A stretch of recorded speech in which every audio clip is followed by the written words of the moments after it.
The ground beneath 15-year-old Bashir Khan's worn boots never fully stopped trembling. It had been decades since the Soviet withdrawal, but the dust of that catastrophic abandonment still coated everything. He stood in the wreckage of his village, the wind whipping the fine powder into blinding sheets. His father, the Malik, a man whose dignity had been stripped bare by foreign treachery, stared at the empty horizon, his face a roadmap of defeat. "They promised support," the elder murmured, his voice dry and brittle. "They promised to see the fight through. They left us, Bashir. When the dust settles, only the mountain and your own tribe will remain. Rely on no one." The memory was not simply trauma, it was an indelible political lesson, instilling in the boy a core belief: all alliances are temporary. Power, purchased by any means, is the only reliable currency. Decades later, Haji Bashir Khan, now 50, sat in the air-conditioned silence of his opulent hujra in Quetta. His robes were immaculate, his hands heavy with expensive jewelry, but the tension was fixed in the rigid set of his shoulders. When his mind turned over risk, his right hand compulsively polished a set of antique silver keys to the central opium vault, a silent, repetitive check against the betrayal he constantly anticipated. The threat came not from the hills, but from the sterile, distant voices of international policymakers crackling over the satellite radio. The report detailed an aggressive, foreign-backed poppy eradication initiative. Bashir listened, his eyes, usually warm and paternal in tribal gatherings, freezing into cold, hard points. "They call it eradication," he stated to an aide, his voice dangerously low, almost too quiet to be heard. "I call it famine. They demand our stability, then send their generals here to starve our people. Their peace is built on our ruin." His pathological anger was quiet, intellectual, transforming the criminal enterprise into an act of self-defense. He was no longer a trafficker, he was a patriot securing resources. The narcotics trade was the bitter harvest necessary for survival. He moved toward the modern wing of the compound where Fahima, 48, his wife and strategist, worked. She was the architect of their global reach, managing the complex financial and logistical arteries of their poison trade. The contrast between her screens, filled with Western financial charts, and his traditional, earth-walled compound mirrored the contradiction of their operation. She was the modern mind. He was the ancient fear. Fahima spoke, her tone coolly transactional, focused on profit margins. "The northern route tariffs are up 10% due to the new border patrols. We lose profit, or we increase the volume via the Dubai cells." Bashir did not hesitate. He placed his hand on the sleek black casing of her monitor, his silver ring glinting under the harsh light. "We increase the volume, and we use the new surplus to purchase the Stinger missiles offered by the Uzbek contact. Political power is temporary. Control of the airspace is absolute." Fahima finally looked up, her expression intelligent, detached. "That is war, Haji, not business." Bashir met her gaze, his conviction absolute. "In this land, my wife, business is war, and war is the only tool they understand. We buy our own security." Fahima understood the finality of the decision.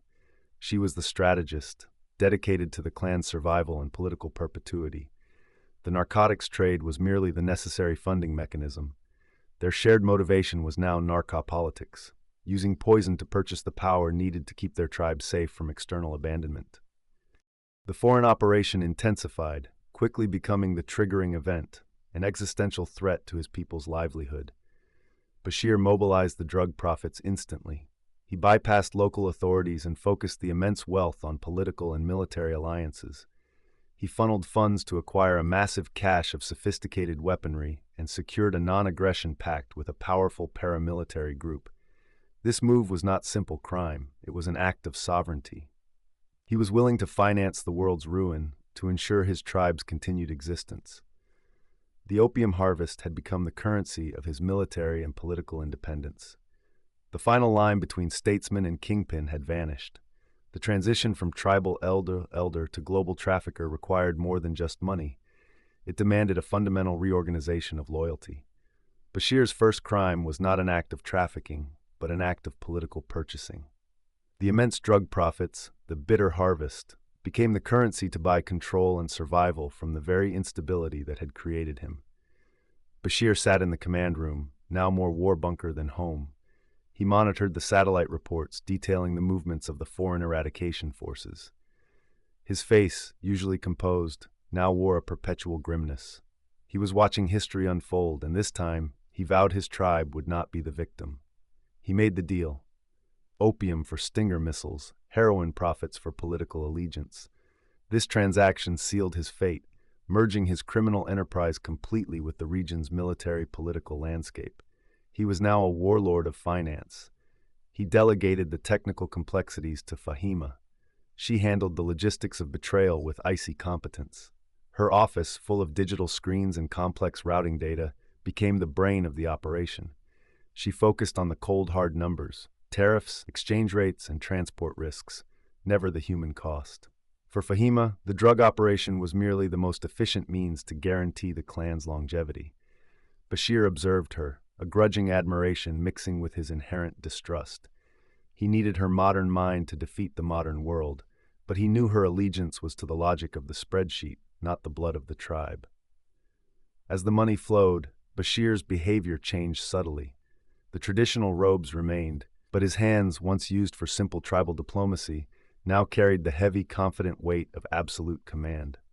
He began wearing a massive, ornate silver ring carved with a protective talisman, compulsively touching it during high-stakes negotiations. It was a tangible anchor, a physical reassurance against the nervous tension and underlying fear he refused to acknowledge. He had substituted faith in foreign allies with faith in silver and steel. The eradication effort reached its fever pitch, forcing Bashir's hand. He ordered a dramatic increase in volume, funneling the surge of poison through Fahima's recently established money laundering cells across the Gulf states. The sheer scale of the operation created chaos along international borders, diverting attention precisely where Bashir needed it least. The chaos was his cover. Bashir, however, still clung to the facade of the pious elder.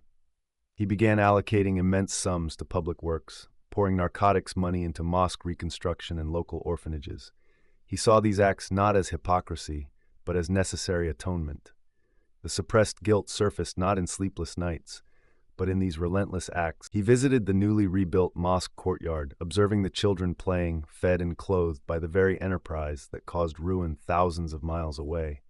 He watched their bright, unburdened faces. His right hand, heavy with the silver ring, went to the small, hidden scar beneath his robes, the old wound received defending his father's meager opium yield years ago. He did not feel remorse for the poison. He felt justification. The opium secures their future, he told himself. It is a necessary tax on the world that abandoned us. This was his moral calculus, solidifying his belief that his ruthlessness was a patriotic necessity. His escalating power bred dangerous arrogance. Bashir became dismissive of internal threats, viewing all external powers as predictable and all local rivals as weak. He started to ignore Fahima's warnings about a rising political opponent, a man he had recently financed and dismissed as an inferior intellect. Bashir's delusion of control blinded him to the possibility of sophisticated betrayal from within. He was too focused on the mountain passes and the international borders, failing to see the snake tightening around his own neck. He truly believed his power was absolute, guaranteed by the currency of his own poison. The stage was set for a spectacular internal collapse. The wedding celebration was loud, opulent, and dangerously unguarded. Haji Bashir Khan, feeling invincible and secure within his compound, watched the dancing, his heavy silver ring catching the festive light. His security detail, built on traditional tribal loyalty, was relaxed. Bashir had, after all, purchased the loyalty of every major armed faction in the region with the currency of his poison. He had absolute control. He touched his talisman ring, his mind already calculating the profit margins of the next shipment. Suddenly, the festive atmosphere shattered. The loud, sharp crack of automatic gunfire ripped through the music. Armed men, unfamiliar but professional, breached the perimeter. They were not the clumsy, disorganized soldiers of the central government. They were fast, disciplined, and brutal. Bashir's world, built on rigid control, collapsed instantly. His aging security guards, loyal but outmatched, were quickly overwhelmed. The Kingpin, who had manipulated international politics and financed private armies, found himself cornered in the opulent Hujra. He realized the painful truth. The betrayal was not external. The coup had been orchestrated by the very political opponent he had funded and arrogantly dismissed as weak. The rival faction was financed by a new, more sophisticated drug network, and, critically, they were exploiting the precise, modern routing data that Fahima had established.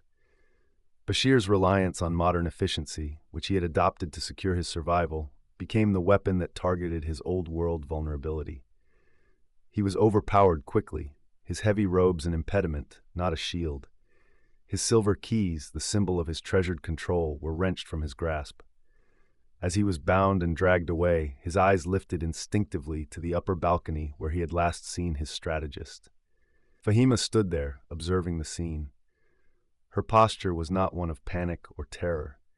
She looked at the devastation and the capture of her husband not with love or despair, but with the chilling, cold detachment of an investor watching a failed asset be liquidated.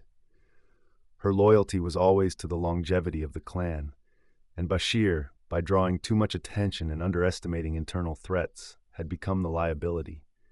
Bashir, his final realization was devastating. The fear instilled in him as a boy, the fear of abandonment, had come full circle. He had not been defeated by foreign powers or the predictable mountain tribes. He had been betrayed by the one person he had elevated to secure his perfect, controlled enterprise. He was alone, his fortress breached, his moral calculus invalidated. The narcopolitics that had purchased security had ultimately purchased his downfall. The war against abandonment was over. He had lost. Bashir was loaded into a nondescript vehicle, the sounds of the chaotic wedding fading into the desert night. The cold, empty space left by Fahima's calculated silence was the profound wound his father had foretold. The file on Haji Bashir Khan closes not with a verdict, but with a question.